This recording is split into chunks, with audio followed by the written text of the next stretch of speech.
It started as a regular Saturday night. Pizza, energy drinks, and a marathon gaming session with my usual crew. We were deep into a game of Dead by Daylight, laughing and cursing as we tried to outmaneuver the killer. I had my headset on, mic unmuted, and the chatter of my friends in my ears. "Alright, stick together this time. No hero moves," my friend Chris said. "Yeah, tell that to Jason," my other friend Lena chimed in. Jason laughed, but his voice crackled oddly. His words cut off mid-sentence, leaving an eerie silence. "Jason, you good?" I said. Nothing. His character stopped moving in the game. "Probably his Wi-Fi again," Chris grumbled. We kept playing, but something felt off. Every now and then, I thought I heard a faint whisper beneath the sound of the game. At first, I brushed it off as just interference.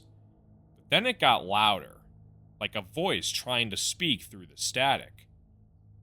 "Guys, are you hearing this?" I said. "Hearing what?" Lena replied. "It's like a whispering," I said, turning the volume down on my game. "Dude, you're just freaking yourself out. Knock it off," Chris said. But then Lena spoke, her voice tight. "Wait, I hear it too." We all went quiet, listening. The whisper was clearer now, like someone muttering right into their mic. It was Jason's voice, but distorted. "Run. Not alone. Watching. Jason, stop messing around. This isn't funny." But Jason's character was still frozen, and his voice didn't sound like a joke. It sounded terrified. The whispers turned into a guttural growl, loud enough that we all ripped off our headsets. I stared at the screen, my heart pounding. Jason's character suddenly moved, but not like he was playing. It was jerky, unnatural, like someone else was controlling it. "Jason!" Chris shouted. Then his mic came back on. His voice was trembling. "Guys, I'm not touching my keyboard. Something's in my room." "What do you mean, something?" Lena said, her voice barely above a whisper. Jason's breathing was ragged now. I saw... I don't know what it was. It was behind me. I turned around and..." His voice cut out again. His character in the game stopped moving, and his username disappeared from the lobby. We tried calling him, texting him, but there was no answer. "I'm going over to his house," Chris said, his voice firm. "No, wait. What if..." Before Lena could finish, my screen went black. Not just the game, my whole monitor. Then, a message appeared in blood-red text, almost like it was somehow intercepted with the dark web. "You're next." The whisper came back, louder than ever, but this time, it wasn't just Jason's voice. It was all of ours. I haven't gamed since that night.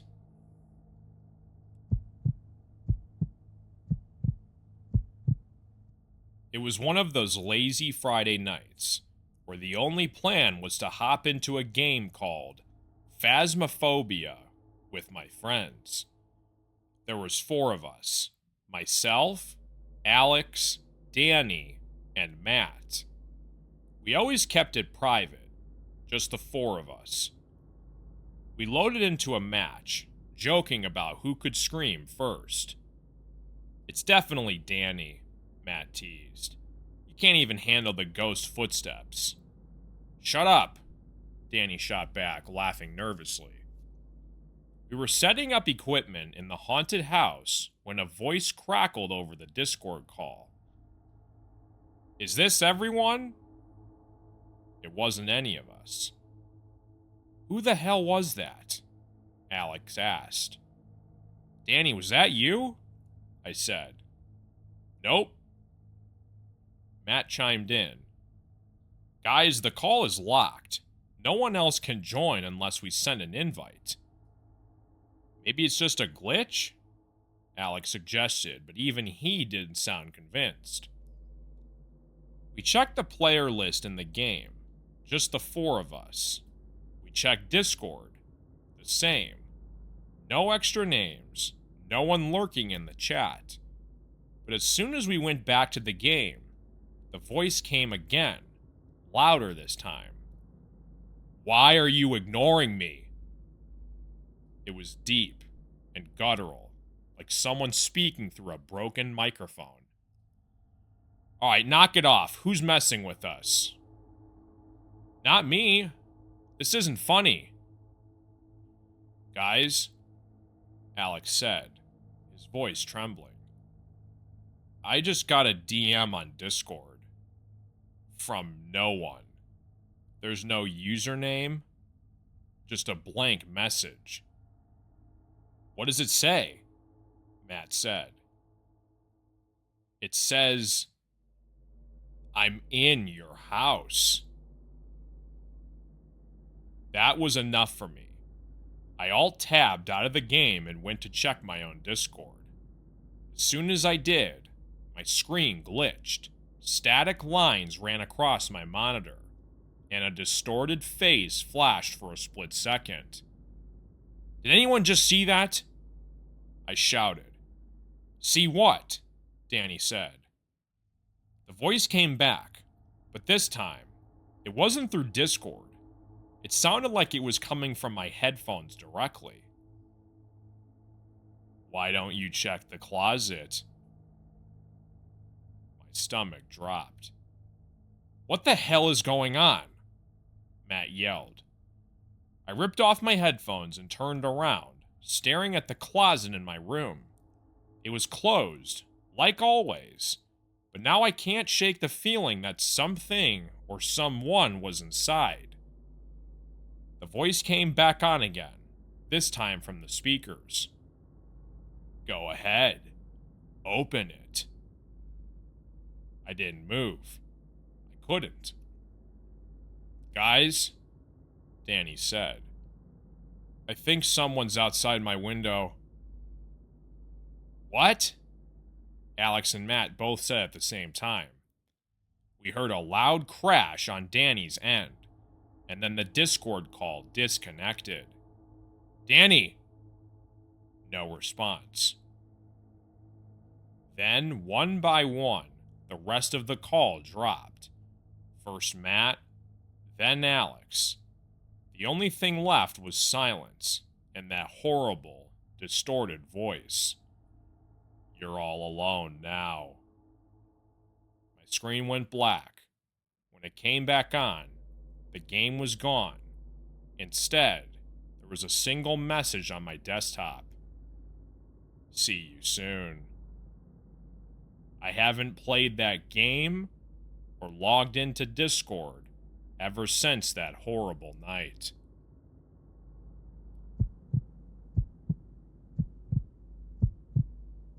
It was a quiet Tuesday night. Nothing special. My friends and I decided to hop into a game of Apex Legends. It was me, Marco, and Tina. We weren't pros, just casual players looking to blow off some steam. The first match went fine. Smooth gameplay, bad jokes, and Marco dying first like always. But in the middle of our second game, something strange happened. Hey, are you guys lagging?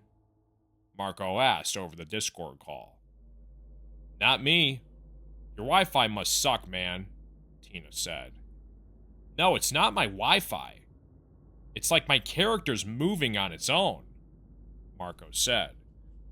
Sure, blame the game, I teased, but then I noticed something.